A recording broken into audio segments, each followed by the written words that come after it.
A'udhu billahi minash shaitani rajim. Bismillahir rahmanir rahim.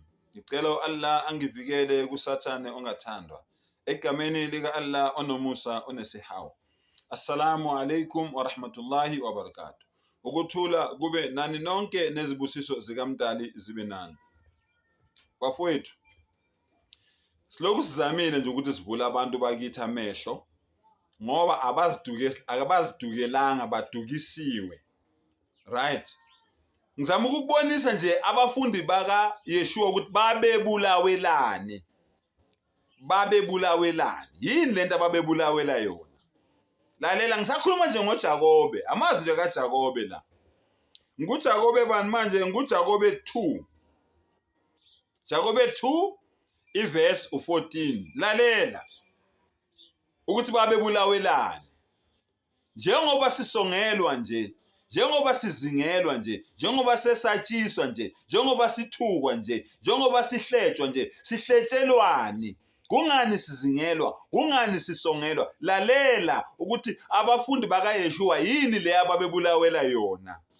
Bese uyazibuza ke wena ozibiza ngomKristu ukuthi wena umephi uma ngabe bona babephiliswa lempilo ngoba bengafuni ukuthi bethu uNkulunkulu uziqhu intathu, bethu uNkulunkulu bethu isitabane, bethu ngamadoda amathathu emntwini oyedwa.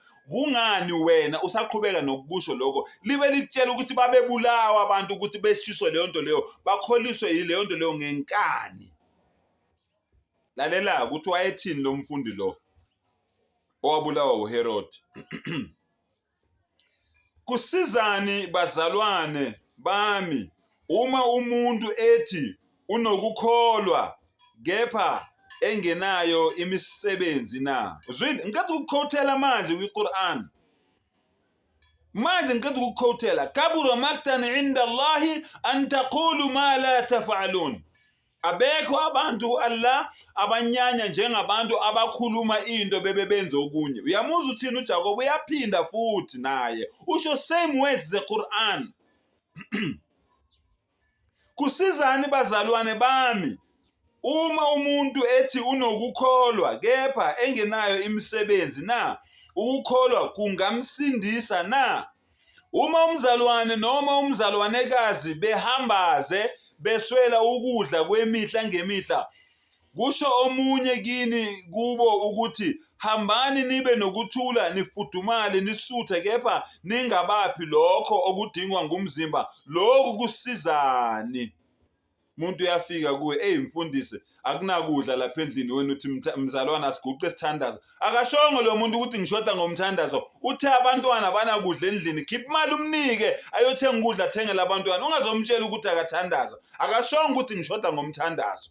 Akashongo ukuthi ngiyagula ngicela ukubeka izandla. Uthe abantwana banakudla endlini, wena umtshela ukuthi nithandaza ini? Nikeza lo muntu imali ayothengela abantwana bakho ukudla. Isho njalo lencwadi. Kanjalo ke nokukholwa uma kungenayo imisebenzi kufile ngokwakho. Kepha omunye uyakuthi wena unokukholwa, mina nginemisebenzi. Ngibonise ukukholwa kwakho ngaphandle kwemisebenzi, nami ngiza kukukhombisa ukukholwa ngemisebenzi yami. Wena uyakholwa ukuthi uNkulunkulu munye na? Uzwile? Wena uyakholwa ukuthi uNkulunkulu munye na? Wenza kahle. Namadimoni ayakholwa, athuthumele. Kepha wena muntu ongelutho uyathanda ukuqonda ukuthi ukukholwa ngaphandle kwemisebenzi kuyize na. Uzwile? Ukukholwa okungenamsebenzi kufile.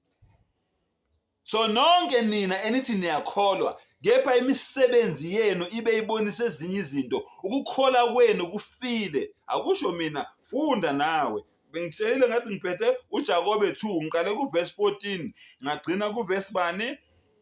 Ngagcina kuverse 20. 14 to 20. Zifundele na uzo ukukholwa okungenamsebenzi kufile. So lokukholwa kwenu lokho eniloku nikusho nithi nina niyakholwa, kodwa imisebenzi yenu kube imisebenzi ebolile, kufile lokho kukholwa lokho. Wa akhiru dawana alhamdulillahi rabbil alamin.